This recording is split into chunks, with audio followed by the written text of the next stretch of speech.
বিশ্বকবি রবীন্দ্রনাথ ঠাকুরের একটি বিখ্যাত ছোট্ট কবিতা আজ আমি পাঠ করে শোনাব। মহাপ্রয়াণের 7 দিন আগে এই কবিতাটি কবি নিজের হাতে উপুড় হয়ে লিখতে পারেননি। শয্যাশায়ী বিশ্ববরেণ্য কবি অসুস্থ শরীরে মুখে এই কবিতাটি বলেছিলেন। প্রথম দফায় তিনি কবিতাটি শেষ করতে পারেননি। সকাল 9:30টায় দ্বিতীয় দফায় কবিতাটি শেষ হয়। একটু পরেই অপারেশন। দিনটি ছিল 30শে জুলাই 1941 সাল। অপারেশনের পর কোমায় চলে গেলেন কবি।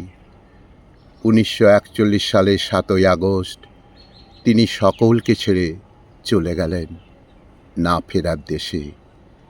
আজ আমি এই কবিতাটি পাঠ করে কবিকে শ্রদ্ধা জানাচ্ছি।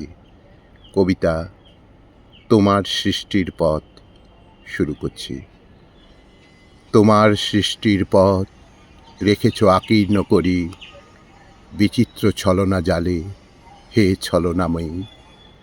মিথ্যা বিশ্বাসের ফাঁদ পেতেছ নিপুণ হাতে সরল জীবনে। এই প্রবঞ্চনা দিয়ে মহত্তরে করেছ চিহ্নিত, তার তরে রাখনি গোপন রাত্রি। তোমার জ্যোতিষ্ক তারে যে পথ দেখায় সে যে তার অন্তরের পথ, সে যে চিরস্বচ্ছ।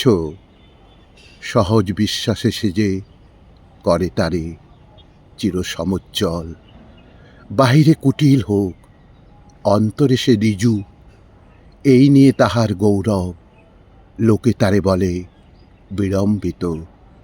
সত্যের সে পায় আপন আলোকে ধৌত, অন্তরে অন্তরে কিছুতে পারে না তারে প্রবঞ্চিতে।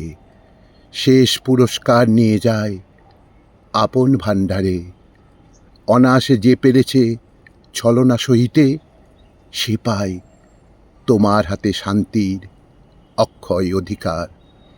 অনায়াসে যে পেয়েছে ছলনা সহিতে, সে পায় তোমার হাতে শান্তির অক্ষয় অধিকার।